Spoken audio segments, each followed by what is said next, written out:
Everybody, so in today's tutorial you are going to learn how to build a to-do app in Ruby on Rails. And before I start this tutorial, I want to talk quickly about my switch I made to my Windows computer. So if you have been a follower of my channel, you probably know that I normally use always a MacBook. And it's simply because I enjoy working on a MacBook. We have Homebrew over there and it's just convenient to work with. And you know, I have this MacBook for literally 2 years now, and it's straightforward, never crashed. Okay, it's pretty amazing. But at the same time, it's getting really old. It's a MacBook Pro from mid 2012, and it turns to get slower and slower, especially when I record things and do web stuff. And at the same time, it has no Retina display, so therefore I have no HD in my videos, and I guess it's also harder for you to read this way, and because of that I also have these kind of black bars always around my videos, and to counter that I always had to upscale my videos, and at the same time this blurred out kind of like the video itself, and yeah, it was kind of like an issue, and I didn't want to keep doing that. So I decided to finally take my Windows machine. It was just laying around in the corner, literally just collecting dust, and set it up again and just see how it will work on my Windows machine. Now, it's not a really new machine. It's like really actually an old computer, but I guess it will do the job much better because it has 60 gigs of RAM and my MacBook Pro has like only 4 gigs of RAM. I mean, I could upgrade it and add another 4 gigs of RAM, but I'm not sure if it's really worth to invest more money into that MacBook Pro. And so I'm sitting here in front of a 24-inch display. It's my old display, so it's nothing new I bought or something like that. But again, this is now for you full HD, and I guess this way it will be for you a much smoother experience to watch my tutorials. And at the same time, it's much more easier for me to see things instead of looking at a small 13-inch screen. And at the same time, I don't need to upscale here anything anymore because this is now full HD. No more black bars, no more upscaling issues whatsoever. I will also zoom in now into my text editor, so it will be also much more easier for you to see. And yeah, overall I really like the experience actually to work on this Windows computer.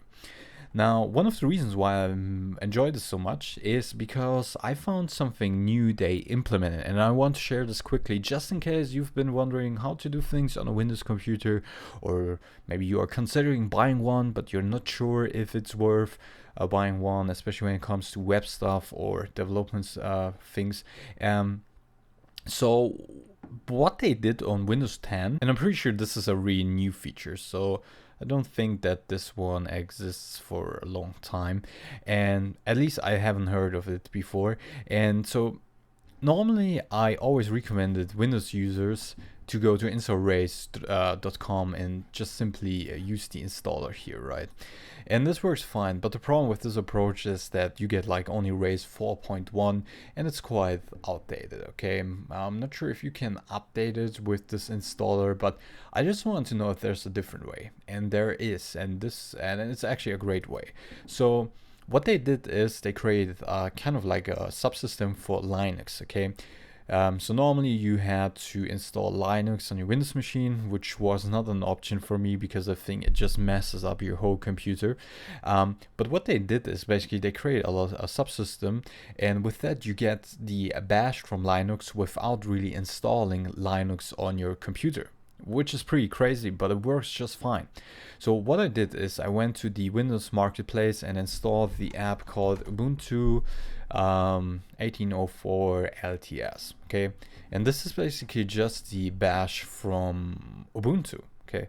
It works just fine, okay? So with that, you can pretty much use all the comments you could use inside a Linux bash and install, for example, Ruby on Rails. So what I did is I went over to DigitalOcean and found this guide here, and it's written actually just for Ubuntu. But since this bash is working exactly like it would work on Ubuntu itself, you can just follow along, okay? I just copied all these comments here and pasted them in repeatedly.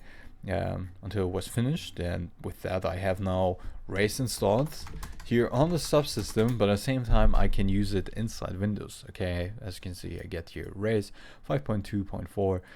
So yeah, I just wanted to share that just in case you've been wondering how to do that, because I never heard of that feature on Windows 10. Actually, this was one of the reasons why I haven't switched earlier to my Windows computer, to be honest. The next cool thing about this is I can cd to /mntc, and again, you don't need to do this only if you use the subsystem here on Windows, of course. And what this does is it goes basically to the C partition of your Windows computer. And with that, you can basically create projects directly inside your C partition, and you can access them easily. So yeah, that's really neat. Okay. So I created inside my C partition a folder called code. And here, if I quickly show you all the existing projects inside there, I've created just some testing projects to test things out. And it works just fine. Okay, so that would be it. I just wanted to share that with you. Let's get finally started to create our project. So here I will create a new project, and I will call mine simply To-Do's app. And I will use Race 5.2 for this tutorial, but you can also use Race 6. It doesn't really matter because we won't really use JavaScript or CoffeeScript, so there won't be really a big difference between the versions. And so once that is finished, and that was pretty fast, right? Compared to my MacBook. So let's cd into that, and I can start here the server, and you'll see it will just work. And I get here this one issue that I have to figure out at some point, but it seems like it's not causing any issues. So if I go to localhost 3000, I get the standard template back, and so should you, and with that we are ready to go. Now I can shut down the server just like on the Mac, head over and open up my VS Code, and again, I guess this will be now much more easier for you to read, okay? And it's also much more easier for me to read things here, okay? There's a big difference between like a 24-inch screen and a 13-inch screen, especially if you have HD. Alright, so the first thing that I want to do is to create quickly, let me quickly readjust here my keyboard, because it's like slamming all the time here on my desk, and I can imagine that it can bother you, or some of you. So yeah, let's see, maybe this works better. Okay, sorry for that. So raise G scaffold to do, and we just add simply a name for the to-dos. Okay, let's hit enter. And then also let's start creating our model itself. So first let's migrate quickly the to-do model, and then we will create also the task. Okay, so raise G model task, and then we keep it simple. We just add a title, then we add done boolean, and we also add a to-do references. Okay, so that we can associate both of them. Let's migrate that to the database as well, and then we will open up, or at least I need to reopen my text editor because I had to restart my computer. And so once we have opened up our text editor, there we go. I want to head over first off, let me close here everything. We have to configure still a lot of things so that everything works nicely, just as on my Mac. Let's head over to the to-do RB file, and here let's create the has many task. And inside task we don't need to add that, because when we ran the task references comment, it automatically added that to the task RB file. Alright, let's head over to show HTML ERB and let's customize this. And before we actually do that, let's just start the server so that you can see with what we got so far, just in case you don't know what scaffold does.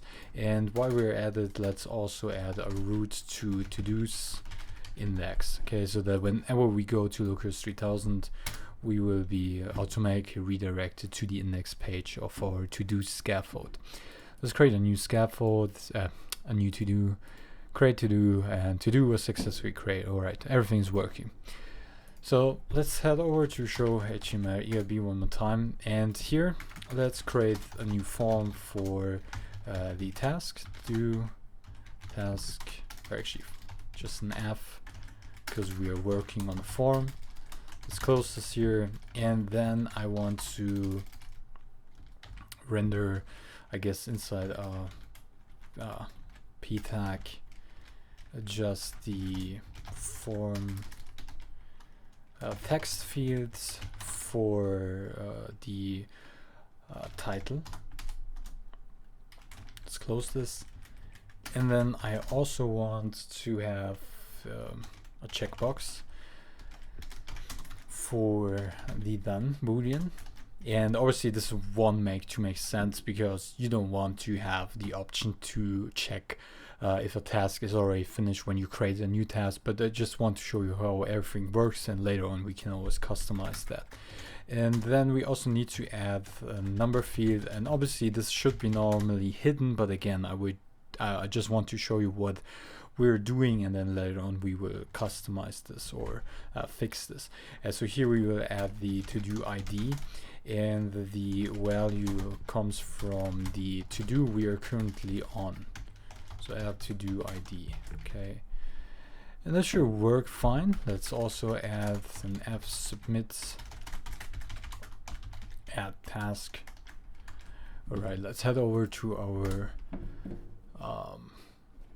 page, and you see we got here this first argument cannot be nil error. That's because of course we have to create the variable inside our controller. So inside show, let me quickly check if I'm really recording.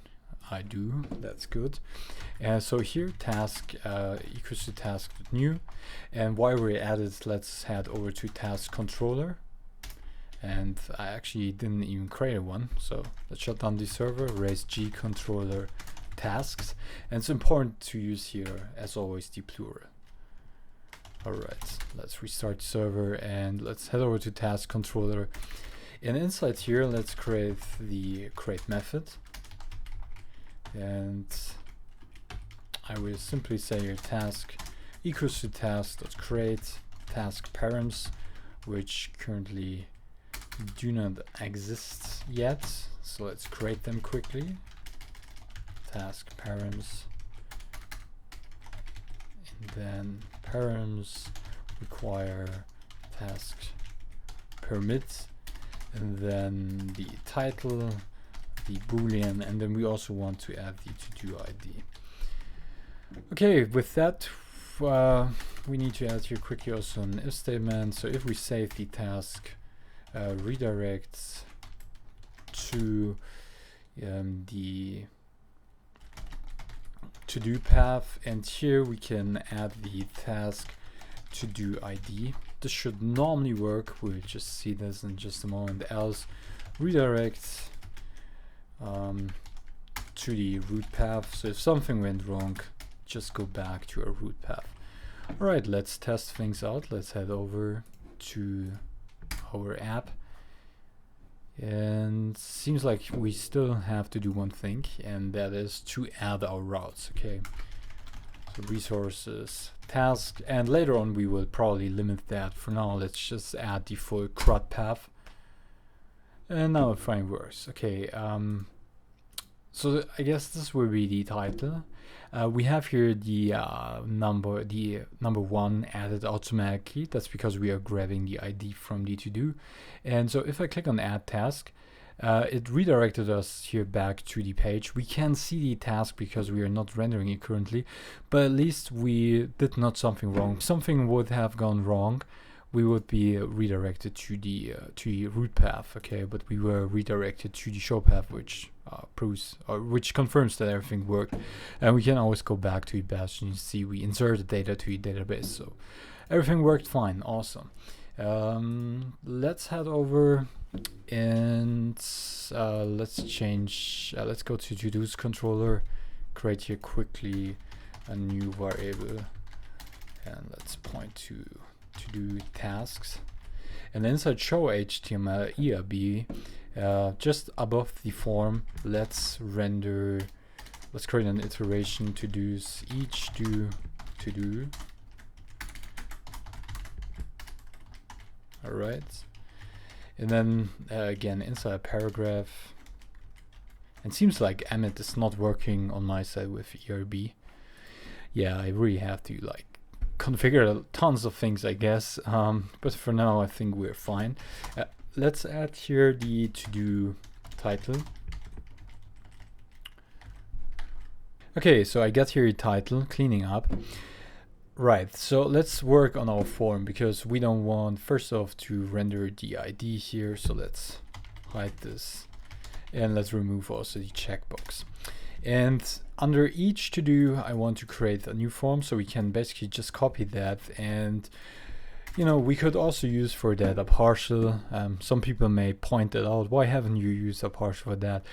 We could do that, but you know, I always have it also in the back of my mind. If somebody is a complete beginner or never has used Rails, it might confuse them if you know you add partials to it, because you don't really need them. They just clean up your file and they help you to, you know, not repeat yourself.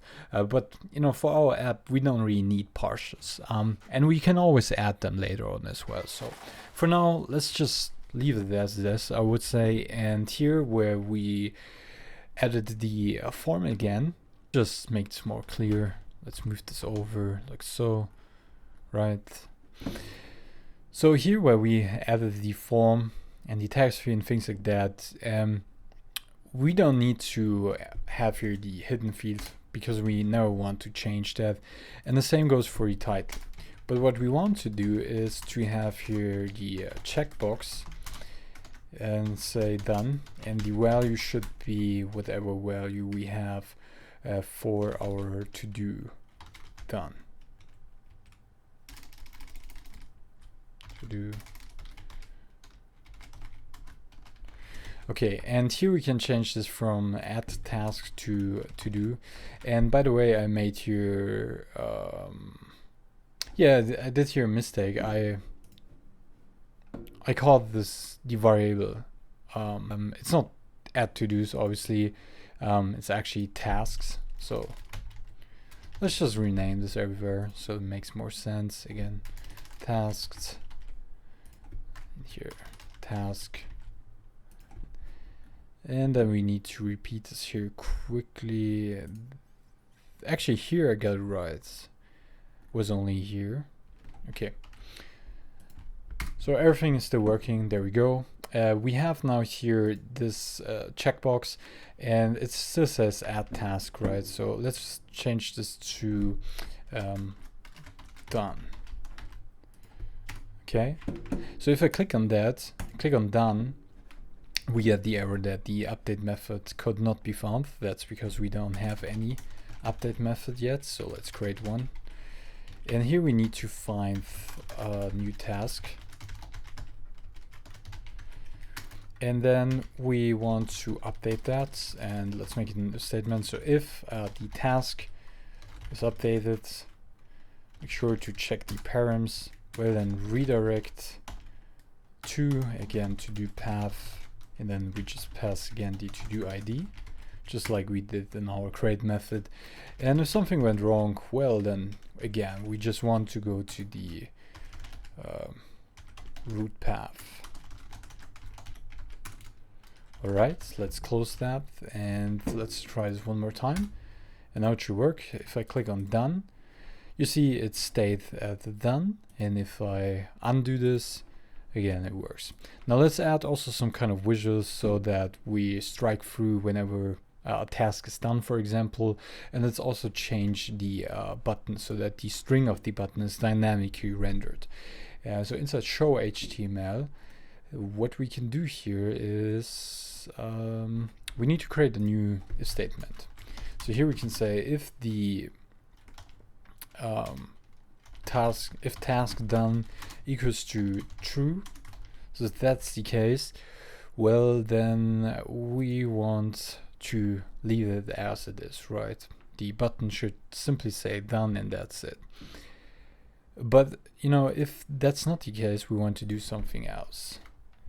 So here we can say else if task done equals to false. If that is false, make sure to add here another end so we won't get any errors.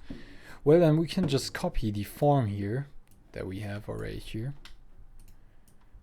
Make sure to take the and as well. Let's just move this one line forward so it makes more sense. Alright, let's copy that. Actually, just copy that, don't cut it out, and paste it here in. We move this here forward, and then let's rename this to undo. Okay, and now when I check this one, it says done, right? But if I uncheck this, it says undo. But that's obviously reverse logic. We need to say here undo and then down here done. Now it makes sense. Right, so we have now finished that. So let's say, hey, we come to a conclusion we haven't really finished the task. Let's undo that. And we can click again on done. And obviously we could hide the checkbox and just leave the button here. But I actually think it's more nicer to have this kind of checkbox. And the next thing I want to do is to strike through whenever we have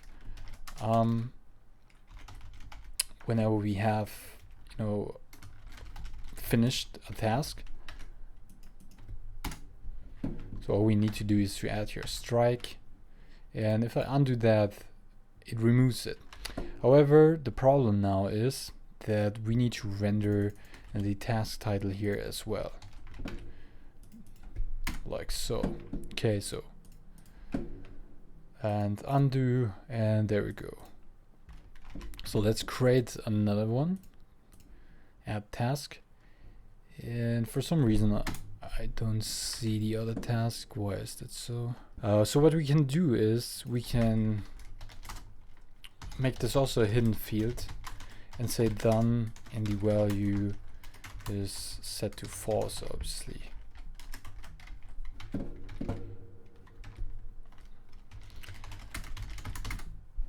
Might be because of that, not quite sure. Let's just check it out.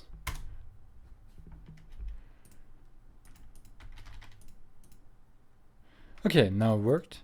One more time. Alright, so that was the issue. It was because it was always nil. And so when I say now done, done, done, it works. Okay, and I can go back to my another to-do list and say learn to code with code base camp, add task, and I'm done with that. Nice. Learn Ruby on Rails, add task, works. Okay.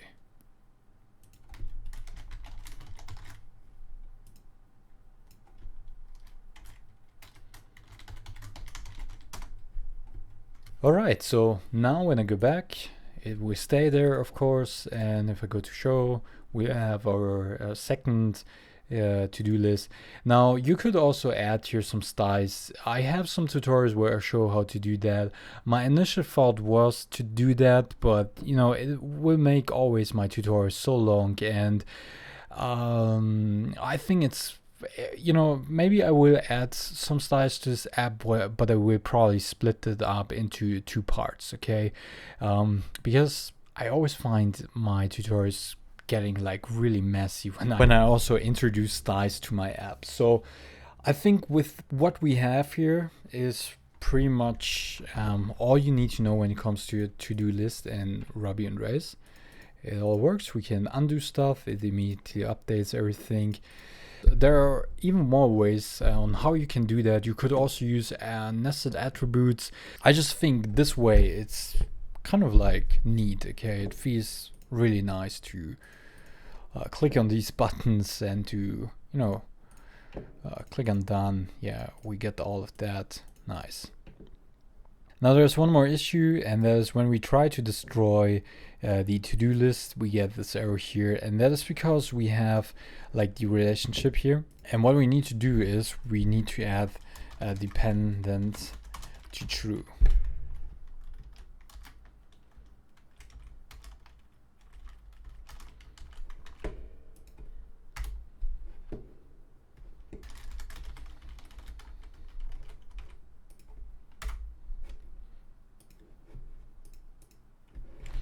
And now it worked. Okay, so we have to add this dependent destroy, and that's because we have, of course, like the auto model associated with this particular to-do list.